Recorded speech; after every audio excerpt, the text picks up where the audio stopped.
Parte 1. El día en que mi alfa se casó con otro omega. El día que mi alfa se casó con otro omega, yo estaba parado frente a un alambique de cobre, viendo cómo el vapor subía lento, espeso, casi dorado, como si el mezcal también tuviera algo atorado en la garganta. No lloré. No me dio por aventar botellas, ni por romper platos, ni por gritarle al cielo como en esas historias donde el dolor siempre necesita escándalo para existir. A mí se me puso el cuerpo quieto.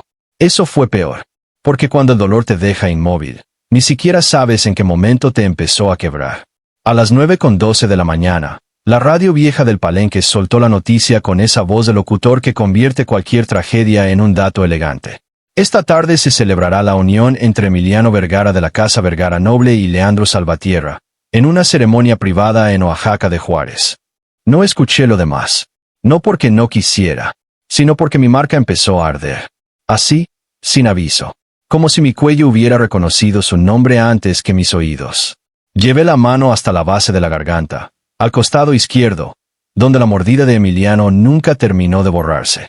El tejido ahí seguía ligeramente levantado, más caliente que el resto de mi piel, como una pequeña cicatriz que se negaba a aceptar el pasado. Yo tenía 28 años. Era omega, maestro mezcalero por herencia y por terquedad. Y llevaba 11 meses viviendo con una marca que no podía presumir, pero tampoco podía negar. En mi pueblo, un omega marcado sin pareja pública no era exactamente un escándalo. Era algo peor. Era un hombre del que todos hablaban bajito. Uno del que nadie sabía si sentir lástima, desconfianza o miedo. Porque una marca no registrada, una unión sin nombre, te deja en un lugar muy extraño. No eres libre, pero tampoco eres reconocido.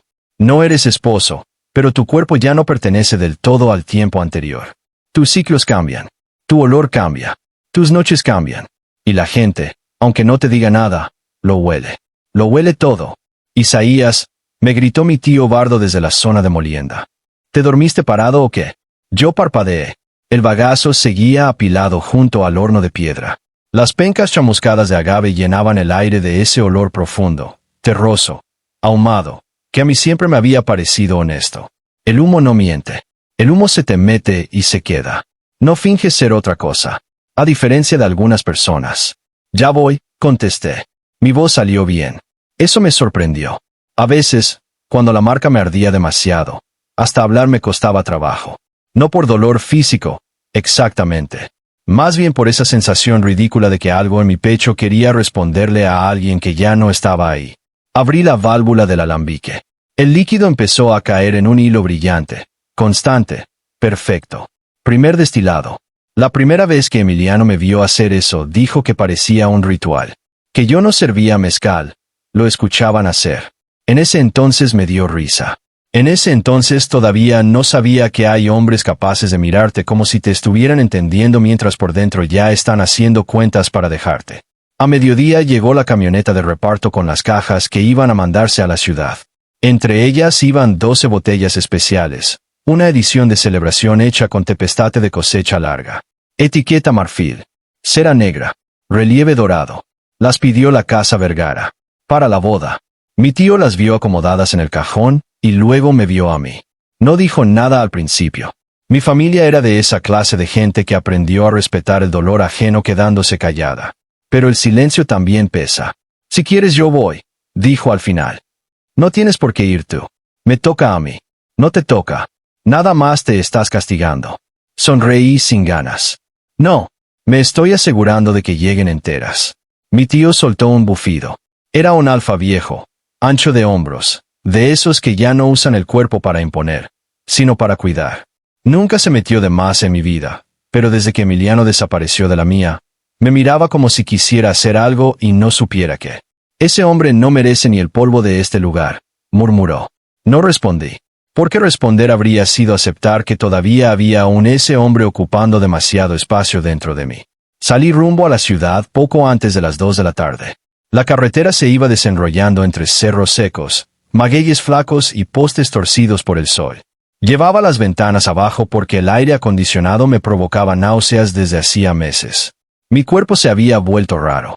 Había olores que antes me gustaban y ahora me daban punzadas. Había noches en que despertaba sudando, con la sensación absurda de que alguien me había dicho mi nombre al oído. La clínica me explicaba que eso era normal. Secuela de vínculo incompleto, lo llamaban. Yo lo llamaba humillación con vocabulario médico. Cuando llegué al hotel donde sería la boda, ya había camionetas negras estacionadas, arreglos florales blancos y personal corriendo de un lado a otro con esa prisa fingidamente elegante de la gente rica. Entregué las cajas en recepción. Firmé. Esperé a que el encargado revisara el inventario. Y entonces lo vi. No a Emiliano. Primero vi al otro Omega. Leandro Salvatierra. Alto. Delgado. Vestido con un conjunto color perla que se veía carísimo, pero sin exagerar. Tenía la clase de presencia que no necesita llamar la atención porque ya nació acostumbrada a que todo se acomode cuando entra a un lugar. Venía bajando la escalera principal con 2 asistentes detrás, revisando algo en una tableta. Yo no sé si fue la marca, o la costumbre, o el destino haciendo una broma de mal gusto. Pero en cuanto él pasó cerca de mí, se detuvo. No fue una pausa social, de esas de educación superficial. Fue una pausa del cuerpo. Sus ojos bajaron apenas hacia mi cuello. No lo suficiente para que cualquier otro lo notara. Lo suficiente para que yo entendiera. Él olió la marca. Su mirada regresó a mis ojos. No había burla en ella, ni superioridad. Había algo más incómodo. Reconocimiento. Como si hubiera entendido algo sin querer entenderlo. ¿Todo bien?, preguntó uno de sus asistentes. Leandro tardó un segundo en responder. Sí, dijo al fin. Todo bien, pero siguió viéndome medio segundo más. Yo aparté la mirada primero. No por vergüenza, sino porque de pronto me dieron ganas de vomitar. Salí del hotel sin pedir comprobante y me fui directo al estacionamiento. Me apoyé en la caja de la camioneta, respirando por la boca, mientras mi marca ardía como si alguien me estuviera hundiendo un hierro vivo bajo la piel. Ese día no entendí por qué Leandro me miró así. Lo entendería después. Horas después, mientras Emiliano sonreía en fotografías y brindaba con un Omega al que estaba convirtiendo en esposo frente a todo el mundo. Yo estaba sentado solo en la orilla de un camino de terracería, con la camisa desabotonada hasta el cuello, tratando de no arrancarme con las uñas la única prueba de que una vez me juró algo. Y fue ahí, entre polvo, calor y olor a agave cocido pegado en la ropa, donde acepté lo que hasta entonces me negaba a decir en voz alta. No me había dejado. Eso habría sido más simple. Emiliano hizo algo mucho peor. Primero me marcó. Y luego decidió que yo no merecía existir en la misma vida pública donde él iba a casarse con otro Omega. Y si esa noche no me morí de vergüenza ni de rabia, fue solo porque todavía no entendía que lo más doloroso no era perderlo. Lo más doloroso era que una parte de mi cuerpo seguía creyendo que me pertenecía. Y lo peor de todo es que esa historia no empezó con traición. Empezó con humo, con cobre, con lluvia prometida, y con un alfa que supo verme tan bien, que aprendió exactamente dónde romperme. Parte 2. Antes de la boda, antes de la cicatriz. Conocí a Emiliano Vergara un martes de marzo, cuando el monte estaba tan seco que hasta el viento sonaba cansado. Yo estaba revisando una tanda de espadín en fermentación. Metí la mano al mosto, lo revolví despacio y me llevé un poco a la nariz. Dulzor verde. Tierra húmeda, levadura viva, un leve amargor al fondo. Todavía le faltaban 2 días. Siempre pensé que eso de meter la mano era puro romanticismo. Escuché a mis espaldas. Pero te estoy viendo y parece ciencia. Me volteé. Él estaba de pie junto a la puerta abierta del cuarto de tinas, con botas limpias, camisa de lino remangada y una libreta negra bajo el brazo. Alto, moreno claro, mandíbula firme. El tipo de presencia que muchos alfes usan para entrar a un espacio como si fuera suyo. Pero él no entró así. Se quedó afuera, esperando permiso. Eso fue lo primero que me desarmó. Depende, le respondí. Hay gente a la que la ciencia se le da mejor si antes se enamora poquito de lo que está haciendo. Su sonrisa salió de lado, apenas. No esa sonrisa enorme de comercial barato. Una pequeña, peligrosa. Entonces vine al lugar correcto, dijo. Yo ya había oído su nombre. Todo el mundo en la región lo había oído.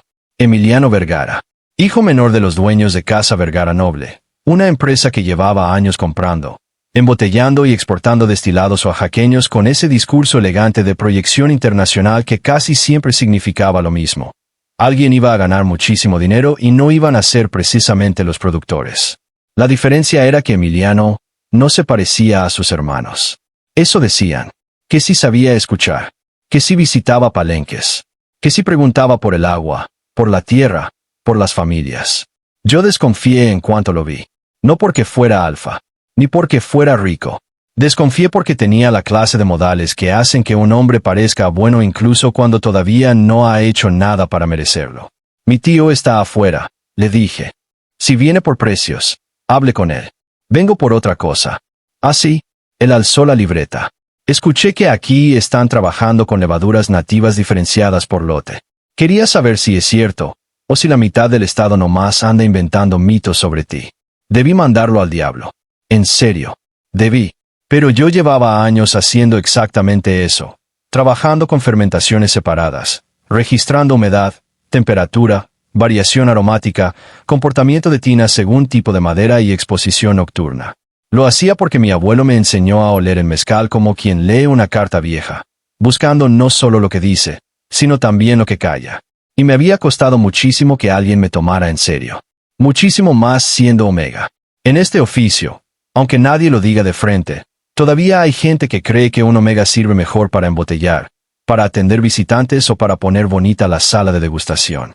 Que dirigir producción, corregir destilación o definir corte de puntas y colas sigue siendo trabajo de alfa.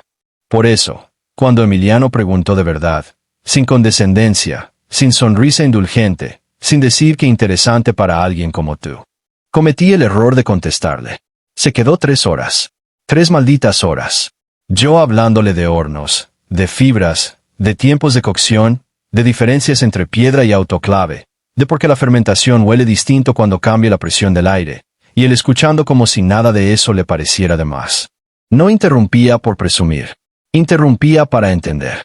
Y un Omega como yo, que llevaba años acostumbrado a que lo toleraran en vez de respetarlo, no estaba preparado para eso. A la 4ª visita ya conocía el nombre de mi madre.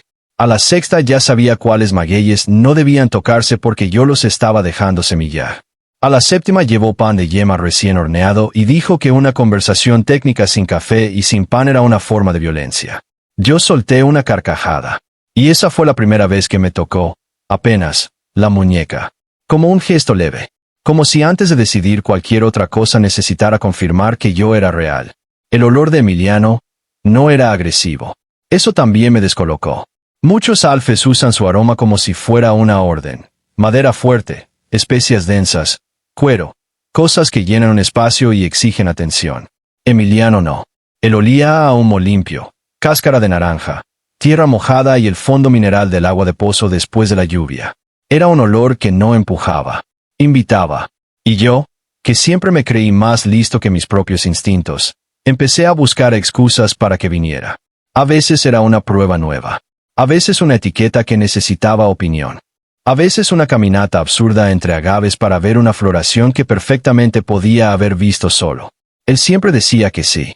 Una noche nos sorprendió una tormenta chiquita cuando veníamos de revisar un terreno alto. Corrimos hasta el tejabán del molino y nos quedamos ahí, escuchando el golpe del agua sobre lámina mientras el olor del suelo se levantaba como un animal antiguo. Yo estaba mojado hasta las rodillas. Él tenía el cabello pegado a la frente. Y no sé si fue el frío o la tensión o esa manera suya de mirarme como si yo fuera un idioma difícil que le gustaba aprender. Pero de pronto su voz cambió. Isaías, dijo. No Isa. No Cruz. No el nombre de trabajo con el que todos me llamaban. Isaías. Completo. Cálido. ¿Qué? Pregunté. Él no respondió enseguida. Dio un paso hacia mí. Luego otro. Yo no me moví. Ni para acercarme ni para alejarme. Porque desde hacía semanas sentía algo pesado y nuevo creciendo entre los dos. No era solo deseo. El deseo lo conocía. El deseo llega rápido, se instala donde puede.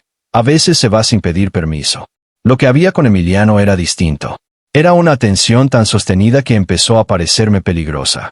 Si te beso ahorita, dijo él, sin tocarme todavía, ¿me vas a correr del palenque? Depende del beso. Por primera vez lo vi perder el aplomo. Sonrió de verdad. Bajó la cabeza un instante. Luego volvió a mí.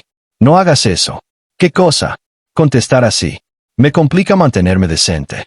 Yo me reí. Y esa risa fue mi perdición.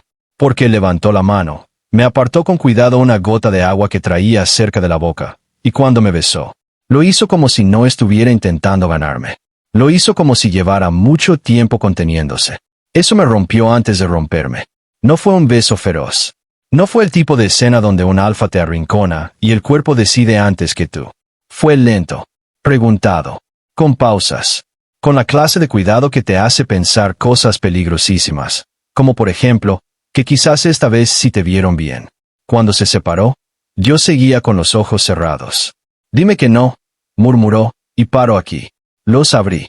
Lo tenía tan cerca que su olor me llenó la cabeza. Humo suave, naranja, lluvia.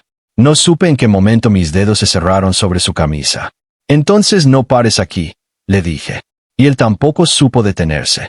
Durante los siguientes meses vivimos esa clase de historia que solo parece sostenible mientras nadie la nombra en voz alta.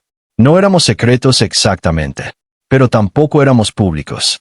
Él llegaba al palenque más seguido de lo necesario.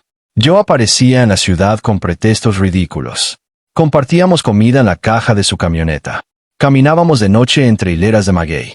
Discutíamos sobre exportaciones, sobre cooperativas, sobre si la tradición debía defenderse congelándose o creciendo con cuidado. Emiliano tenía ambición. Nunca lo negó. Y eso me gustaba. No quería un alfa domesticado por mí. Quería uno capaz de construir algo grande sin olvidar a quien estaba pisando. Él decía que su familia llevaba décadas haciendo negocios desde arriba. Que él quería hacerlo distinto. Más limpio. Más justo. Más conectado con el origen. Yo le creí. Qué terrible frase. Yo le creí. Mi madre lo conoció 2 veces. No hizo comentarios. Pero un día, mientras picábamos jitomate para la comida, me soltó. Ese hombre te mira como si ya hubiera decidido algo. Algo bueno o algo malo. Ella se encogió de hombros. Los hombres que deciden demasiado rápido casi nunca distinguen entre una cosa y la otra. Debí escucharla. No lo hice. Porque cuando un alfa te hace sentir elegido de una manera que no humilla, sino que te expande, el corazón se vuelve un animal muy orgulloso. Y el orgullo, a veces, es la forma más tonta de la esperanza. Yo pensé que lo nuestro iba hacia algún sitio. No sabía todavía que Emiliano sí estaba decidiendo algo. Solo que ese algo no me incluía completo. Me incluía en privado, en sombra, en promesa. Y hay promesas que, aunque huelen bonito al principio, ya vienen podridas desde que nacen.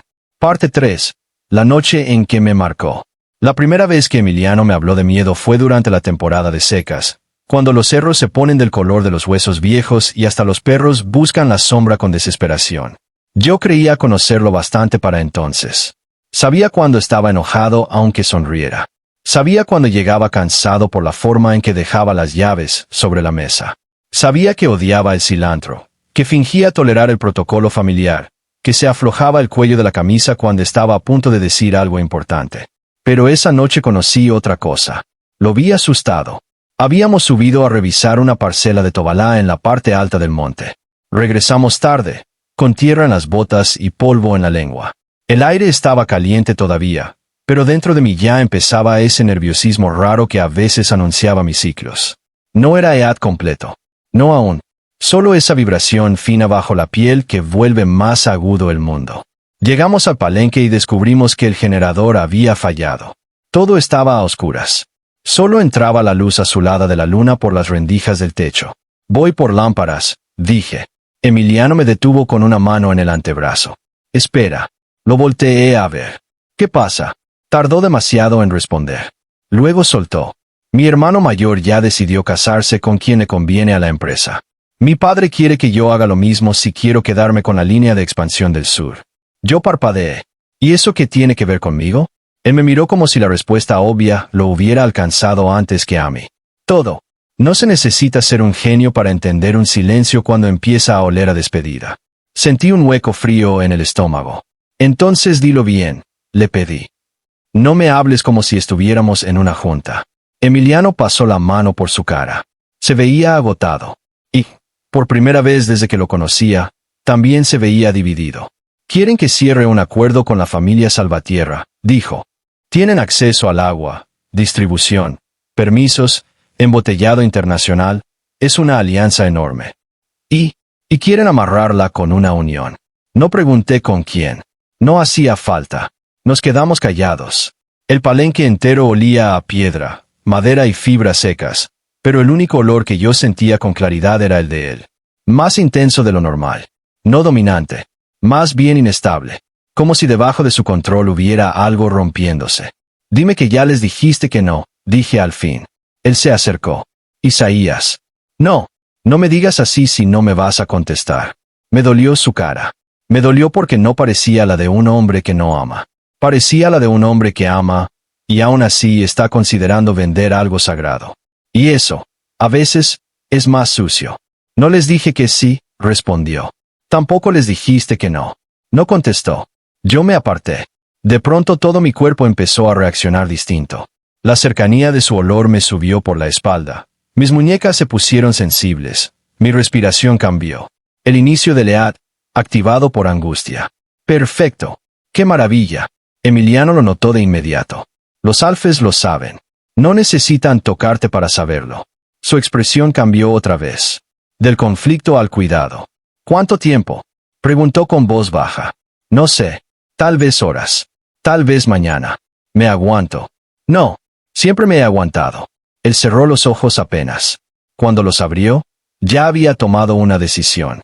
No la que yo necesitaba. Otra. Ven conmigo. Lo seguí hasta el cuarto pequeño de piedra donde guardábamos algunas damajuanas viejas y herramientas limpias. Era el lugar más fresco del palenque. Más aislado. Yo iba temblando, no solo por el inicio del ciclo, sino por la rabia de que mi cuerpo eligiera ese momento para volverse necesitado. Emiliano encendió una lámpara de pila. La luz amarilla nos dejó suspendidos en una especie de intimidad antigua. Se quitó el reloj, la cadena del cuello. Las dejó sobre una caja de madera. Luego se acercó muy despacio. Antes de que te enojes más conmigo, dijo, necesito preguntarte algo. No se te ocurra pedirme paciencia. No. Levantó la mano. Rozó apenas mi cuello, justo debajo de la marca futura, donde la piel ya se me había puesto más sensible. Yo cerré los ojos. Necesito saber si quieres esto, murmuró. No por el EAC.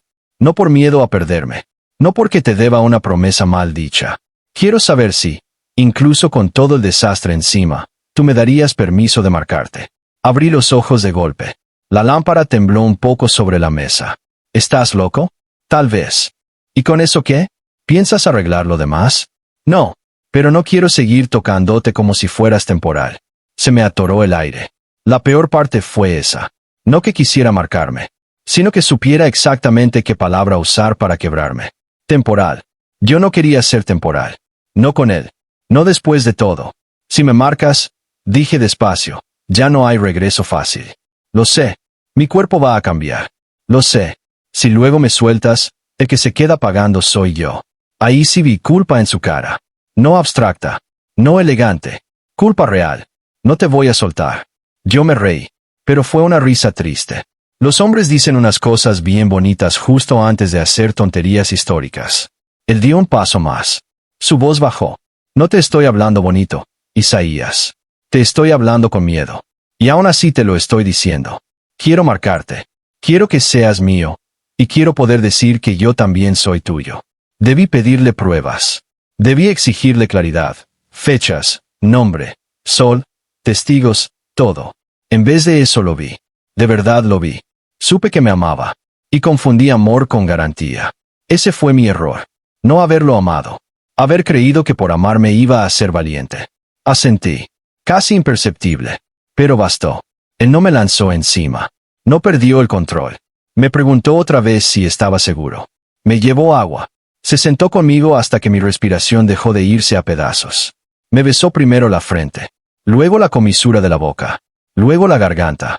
Cuando sus colmillos rozaron mi piel, me aferré a su espalda con una mezcla tan absurda de miedo y deseo que sentí que me estaba cayendo por dentro. Última vez que te pregunto, susurró contra mi cuello. ¿Sí? Sí. La mordida fue un relámpago. Dolió. Claro que dolió. Pero el dolor no fue lo que me hizo jadear. Fue la oleada que vino después.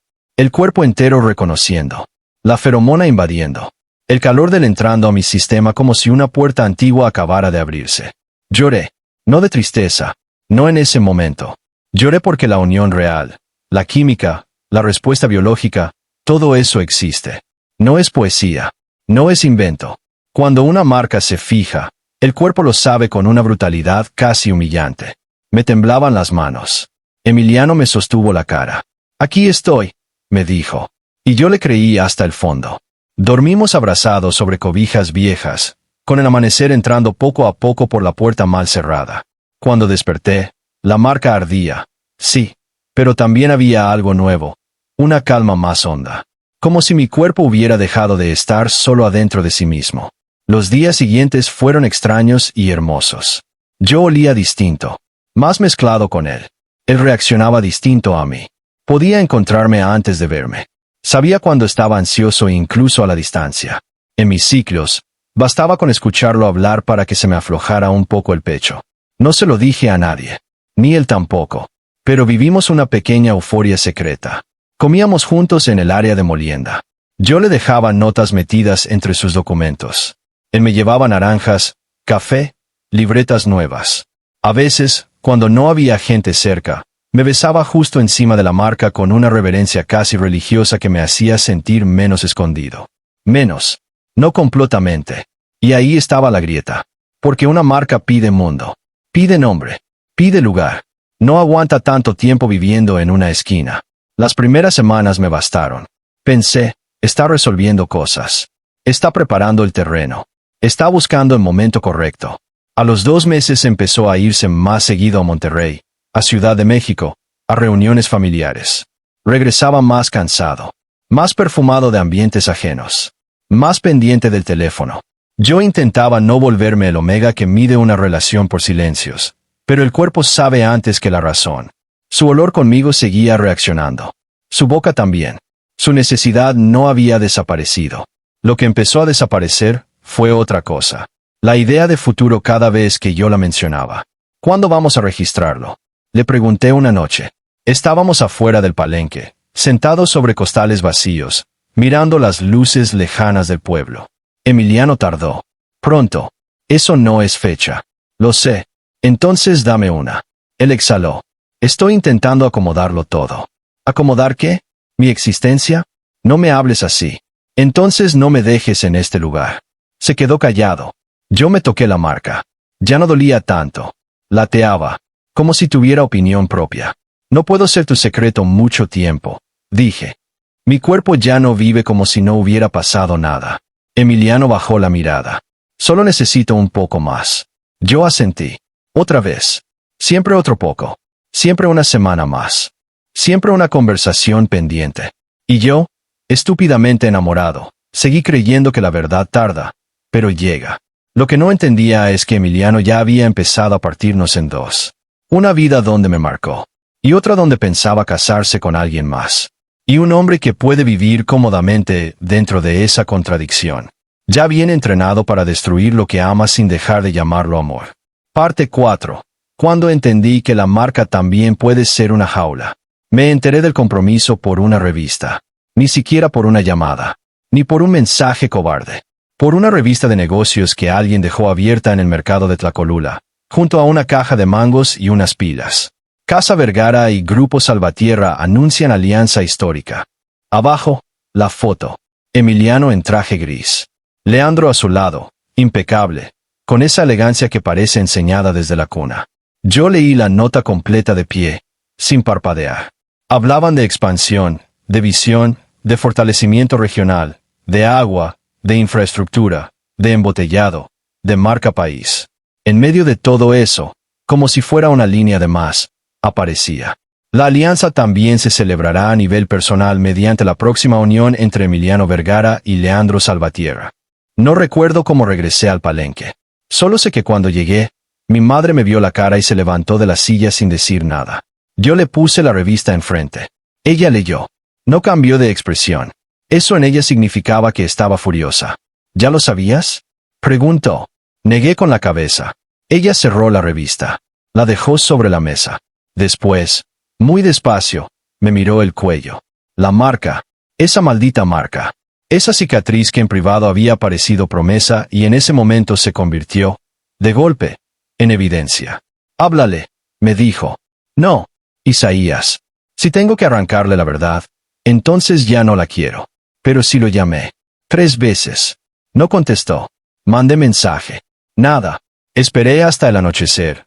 Luego me subí a la camioneta y manejé hasta la ciudad con un enojo tan frío que ni siquiera me temblaban las manos. Lo encontré en un hotel, en un salón privado, revisando muestras de botellas y manteles para la boda como si su vida no estuviera ardiendo en otra parte. Cuando me vio entrar, palideció. Eso me dio un placer miserable. Uno chiquito, uno inútil. Todos salgan, ordenó. Nadie se movió. Volvió a decirlo, más duro. Esta vez sí obedecieron. Nos quedamos solos, rodeados de arreglos blancos y carpetas de diseño. ¡Qué lugar tan perfecto para enterrarme! Isaías, empezó. No uses mi nombre como si eso todavía significara algo bonito. Él pasó saliva. Se acercó. Yo retrocedí. ¿Desde cuándo? Pregunté. Te lo iba a decir. Me reí en su cara. Claro. Antes o después de la luna de miel. No hagas esto más difícil. ¿Más difícil para quién?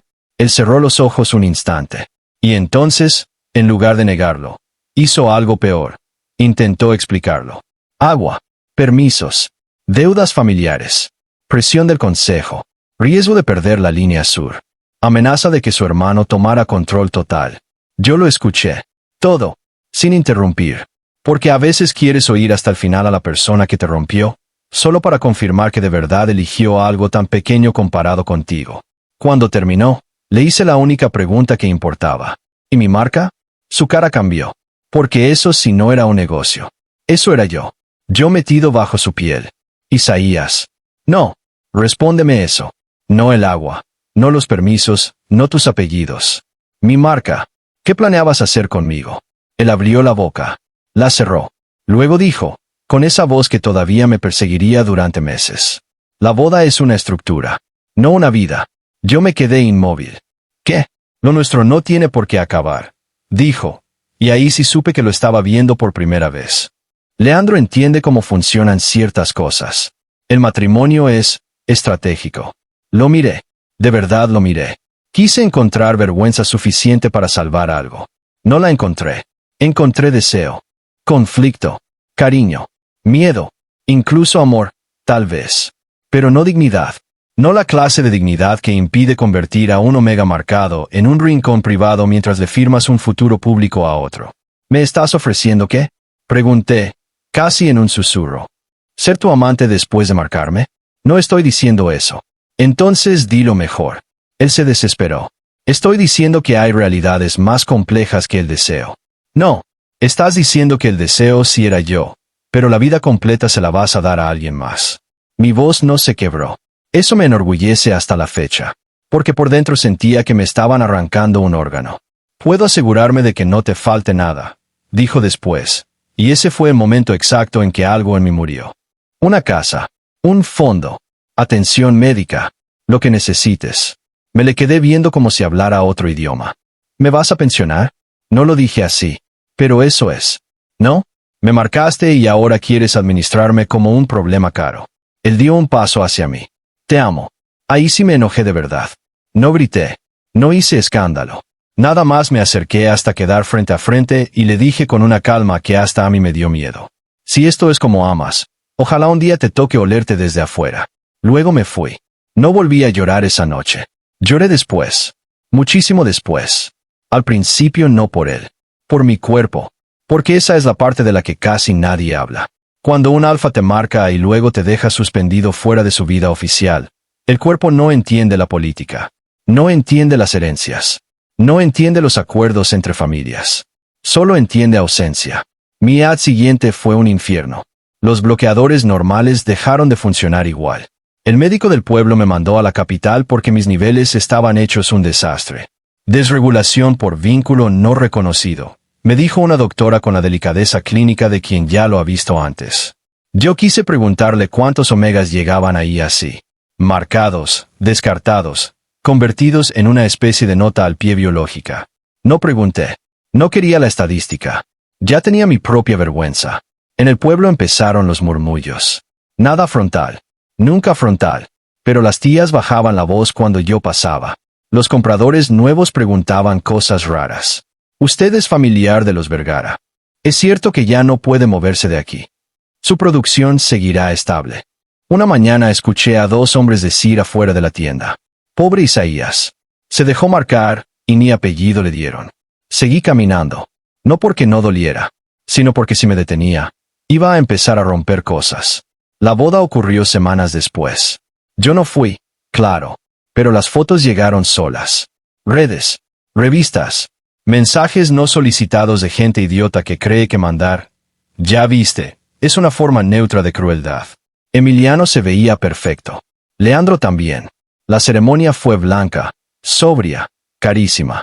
Yo pasé ese día encerrado en el cuarto frío del palenque, con compresas en el cuello, náusea y un olor a humo que ya no sabía si venía del horno o de mi cabeza.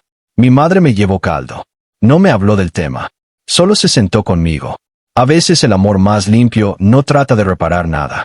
Solo se sienta contigo a mirar cómo no te deshaces por completo. Semanas después empezaron los problemas de verdad. Casa Vergara absorbió rutas que antes eran de pequeños productores. La alianza con los Salvatierra les abrió acceso a agua embotellada y canales nuevos. Los precios cambiaron. Los intermediarios presionaron. A varios palenques les ofrecieron contratos abusivos. Entre ellos, el nuestro. Mi tío Bardo reventó de coraje. Ese cabrón quiere comprar primero la tierra y luego la dignidad. Escupió una tarde, aventando un contrato sobre la mesa. Yo lo leí. Cláusulas de exclusividad. Penalizaciones ridículas. Control de lote. Uso de nombre comercial. Debajo de la firma impresa, el apellido Vergara. No supe que me dolió más, que quisiera tragarse el trabajo de mi familia, o que una parte de mí todavía esperara encontrar una carta escondida, una disculpa, una grieta. No llegó nada, ni disculpa, ni carta, ni grieta. Solo meses más tarde, cuando pensé que ya no podía sentirme más humillado, pasó algo que cambió todo. Leandro Salvatierra llegó solo al palenque, sin escolta, sin prensa, sin sonrisa, y cuando se bajó de la camioneta color arena, con una carpeta gris bajo el brazo y el rostro más cansado de lo que yo recordaba, entendí que su mirada en aquella boda no había sido casualidad. Él sabía, y no solo eso, venía a hablar conmigo porque lo que Emiliano nos había hecho todavía no había terminado de romperse. Parte 5. El Omega con el que se casó no era mi enemigo. Cuando vi a Leandro caminar hacia el área de molienda, pensé dos cosas al mismo tiempo. La primera, qué descaro. La segunda, algo está mal. No traía chofer ni asistentes ni esa armadura social que suelen cargar los ricos cuando visitan lugares donde creen que pueden ser odiados. Venía solo, vestido sencillo, con lentes oscuros y una camisa de algodón que ya tenía el cuello un poco sudado por el camino. Parecía más un hombre agotado que un Omega triunfante. Mi tío fue quien salió primero a su encuentro. Se le plantó enfrente con los brazos cruzados. «Aquí no vendemos a puerta cerrada», dijo. Leandro se quitó los lentes. Tenía los ojos rojos de cansancio. «No vengo a comprar nada», respondió. «Vengo a hablar con Isaías, si él quiere. Y si no quiere, me voy. Simple, sin pose». Mi tío me volteó a ver desde lejos. Yo estaba bajo la sombra del tejabán, inmóvil, con la camisa pegada a la espalda por el calor y el corazón latiéndome raro. Quería odiarlo. De verdad quería. Pero el odio fácil solo existe cuando el otro te ofrece una cara simple. Y Leandro no parecía simple. Me acerqué. Nos quedamos uno frente al otro unos segundos que parecieron eternos. De cerca se veía más joven. No frágil. Solo cansado de una manera elegante, silenciosa. «Tienes 5 minutos», le dije. «Con eso me basta para empezar». Lo llevé al cuarto donde guardábamos registros y muestras. Dejé la puerta abierta. No por miedo. Por principio. Si iba a hablar con el esposo del Alfa que me había marcado y luego humillado públicamente, no pensaba hacerlo a escondidas. Leandro miró alrededor. Las libretas, las etiquetas manuscritas, los frascos con muestras de tierra, de levaduras, de fibras. «Así que si eras tú», dijo en voz baja. «¿Qué?» El trabajo bueno detrás de muchos lotes que Emiliano presumía como descubrimientos en campo. Sentí una punzada fea. «Si vienes a restregarme algo, ya conoces la salida». «No vine a restregarte nada», respondió. «Vine porque me cansé de ser tratado como accesorio de una mentira». Eso me detuvo. Leandro puso la carpeta sobre la mesa y la abrió. Había copias de contratos, registros sanitarios, anexos notariales, evaluaciones prenupciales, y una hoja clínica con un sello rojo que me puso la piel helada. «¿Qué es esto?», pregunté. «La versión formal de tu desaparición». No entendí. Él respiró hondo. Luego me sostuvo la mirada. Para casarse conmigo, Emiliano tuvo que firmar una declaración de elegibilidad de vínculo. Básicamente, afirmar que no tenía una marca activa previa ni compromiso biológico vigente que pudiera alterar la estabilidad de matrimonio, la herencia o los convenios de compatibilidad. La habitación se quedó sin aire. Mintió, murmuré. Sí, y tú lo sabías. No al principio, pero en la boda me oliste. Él asintió. Sí, y supe que algo no cuadraba. Me apoyé en la mesa porque las rodillas me empezaron a fallar. Leandro no hizo el gesto típico de acercarse por compasión. Agradecí eso más de lo que debería. ¿Por qué vienes ahora? Su respuesta fue tan seca que le creí de inmediato. Porque se casó conmigo y ni siquiera tuvo la decencia de fingir completo. No dije nada. Él siguió. No me marcó. No intentó hacerlo. No comparte techo la mitad de la semana. Me usa en eventos, en juntas, en fotografías. En privado, vive como si el matrimonio fuera un cuarto de hotel. Y cada vez que cree que nadie lo ve, se toca la muñeca izquierda. Aquí. Se señaló el pulso. Yo conocía ese gesto. Emiliano hacía eso cuando intentaba contener una reacción ligada a la marca. Lo hacía sin darse cuenta. Leandro me observó unos segundos. No vine porque me diera celos. Vine porque ya entendí que esto no es un triángulo. Es un fraude. Eso sí era nuevo. Eso sí me obligó a sentarme. Él tomó la hoja clínica y me la pasó. Era una evaluación interna de compatibilidad matrimonial. Allí se mencionaban riesgos de inestabilidad feromonal si existía vínculo previo, no declarado. Había firmas, sellos, fechas. Fechas que encimaban perfectamente con el tiempo en que me marcó. Sentí náusea. Si sale esto, dije, le tumban el acuerdo. Sí, y a ti también te arrastran. Sí. Entonces, ¿por qué querrías hacerlo? Leandro soltó una risa breve, triste. Porque a mí también me usaron, Isaías. Solo que a mí me vistieron bonito mientras lo hacían. Nos quedamos callados. Afuera se escuchaba el molino, una gallina, la voz lejana de mi tío regañando a alguien por mover costales mojados. La vida seguía, como si dentro de esa habitación no estuviéramos dos omegas desdoblando la misma humillación desde ángulos distintos. Hay más, dijo Leandro. Sacó otros papeles. Permisos hídricos. Convenios de distribución. Anexos de exclusividad para productores independientes. Y una serie de correos impresos donde aparecía el nombre de Emiliano negociando la absorción parcial de varios palenques familiares, incluyendo el nuestro, usando la nueva infraestructura garantizada por la Alianza Salvatierra. Yo lo leí con el estómago cerrado. No era solo que me hubiera dejado. Era que había construido poder con el mismo movimiento con el que nos reducía a los dos.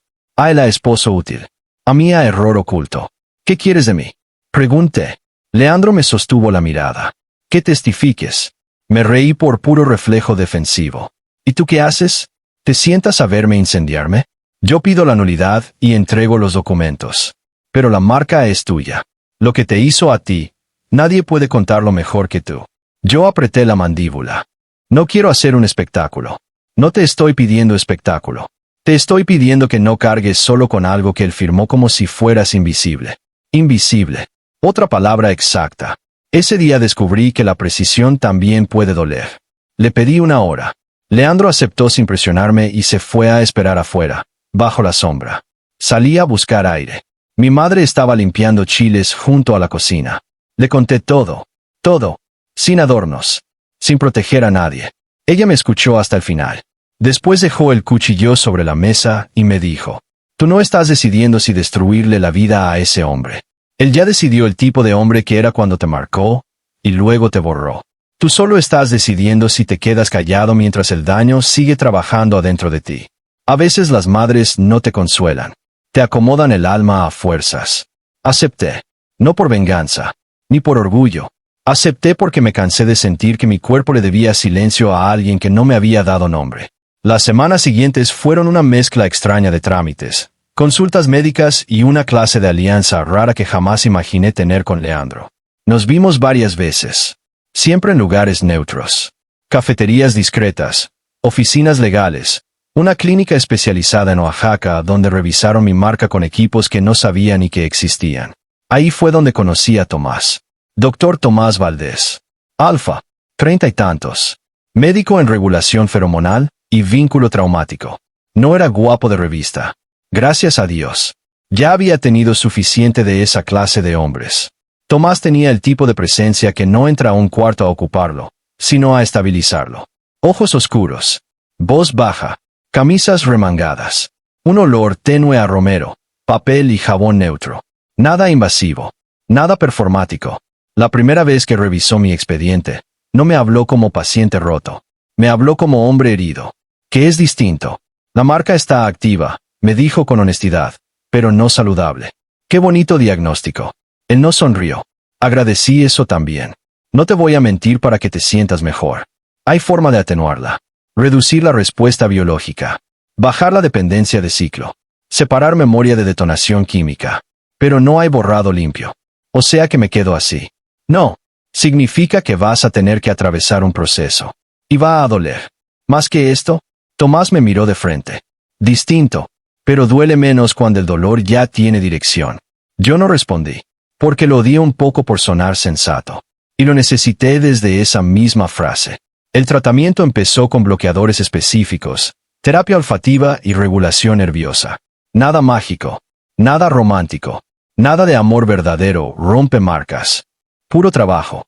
Pura química, descanso, monitoreo, apoyo en EAD, ejercicios de recuperación de identidad feromonal. ¡Qué frase tan fea!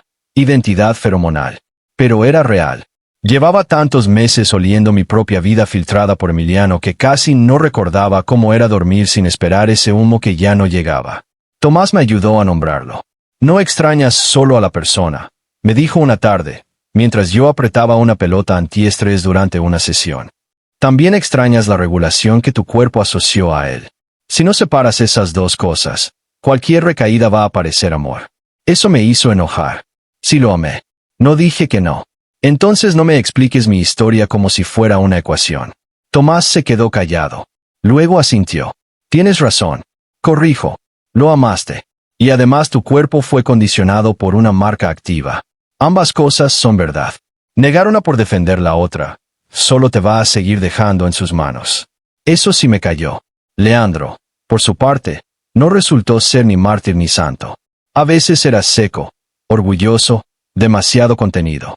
Pero era inteligente y no fingía generosidad. Una tarde, saliendo de notarías, me dijo, no te caigo bien. No, tú tampoco a mí. Perfecto. Pero me da para saber que al menos el problema no fui yo. Lo volteé a ver. Y por primera vez en meses, me reí de verdad. Después de eso fue más fácil. No nos hicimos amigos de inmediato. Nos volvimos algo más útil, testigos mutuos. Y mientras todo eso avanzaba, Emiliano reapareció. No públicamente. Conmigo. Primero mandó mensajes. Luego cartas. Después apareció una noche afuera de la clínica, recargado en su camioneta, más delgado, más ojeroso, como si el matrimonio de conveniencia le hubiera salido más caro emocionalmente de lo que esperaba. Yo iba saliendo de consulta cuando lo vi. Mi primera reacción no fue amor. Fue rabia vieja. Rabia cansada. La peor.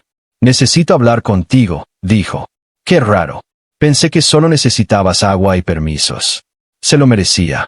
Y lo supo. Bajó la mirada un segundo. Luego volvió a mí. Leandro me dijo que estás trabajando con él. Leandro no es tu tema conmigo. Tú siempre vas a ser mi tema. Qué frase tan peligrosa. Qué tarde llegaba. No, le dije. Yo fui tu tema privado. Tu tema escondido. Tu tema negociable. Eso ya se acabó. Dio un paso hacia mí. Tomás salió justo entonces por la puerta de la clínica con unos papeles en la mano. Se detuvo al vernos. No se metió. Solo se quedó a una distancia suficiente para que yo supiera que, si lo necesitaba, no estaba solo. Emiliano notó eso.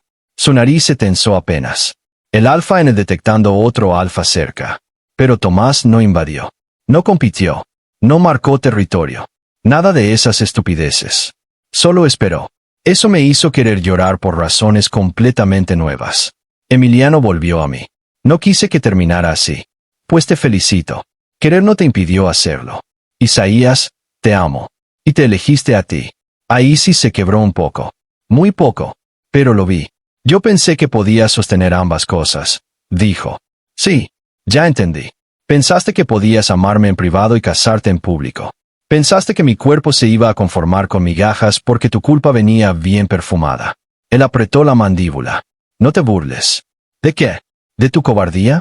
Llegué tarde para burlarme. Ya me tocó vivirla. Se acercó otro medio paso. Su olor me alcanzó. Mi estómago reaccionó. El cuerpo, traidor, reconociendo todavía. Pero esta vez no me desarmó. Porque detrás de mí, sin hacer nada, estaba la prueba de algo que Emiliano nunca supo darme. Presencia sin posesión. Tomás. Ni rescate, ni reclamo. Solo presencia. Todavía podemos arreglarlo, dijo Emiliano. Lo miré durante unos segundos largos. Y fue muy extraño. Porque en otro momento esa frase me habría salvado. Esa noche, en cambio, solo me dio lástima. No, Emiliano, le respondí despacio. Tú quieres arreglar la incomodidad de las consecuencias. Yo estoy intentando salvar lo que quedó de mí cuando elegiste romperlo. Me di la vuelta. Caminé hacia Tomás. No lo toqué. Él tampoco me tocó. Simplemente caminó a mi lado. Y esa fue la primera vez, desde la marca, que sentí que podía avanzar sin arrastrarme detrás de alguien. No sabía entonces cuánto faltaba todavía. Las audiencias, la exposición pública, el tratamiento más duro, la nulidad, la caída, y la última conversación con el hombre que me marcó. Pero sí entendí algo importantísimo. El Omega con el que se casó no era mi enemigo. Mi enemigo era la versión del amor que me pidió esconderme para sobrevivir. Y contra eso, por fin, ya había decidido no volver a arrodillarme. Parte 6. La verdad no me devolvió nada, pero me dejó respirar. La audiencia no fue un juicio cinematográfico. No hubo martillo. No hubo gritos grandilocuentes. No hubo una sala llena de extraños esperando el momento exacto del escándalo. Fue peor. Fue más real. Una mesa larga en una oficina regulatoria de Oaxaca. Consejeros legales. Representantes de la denominación. 2 notarios. Un comité médico consultor por el tema del vínculo no declarado. Abogados de ambas casas. Y nosotros. Leandro a mi izquierda. Yo con las manos entrelazadas bajo la mesa para que no se notara cuánto me sudaban. Emiliano enfrente. No pude evitar mirarlo. Llevaba traje oscuro. Sin corbata. Ojeras nuevas. La barba apenas creciendo, como si hubiera dormido poco o mal durante semanas.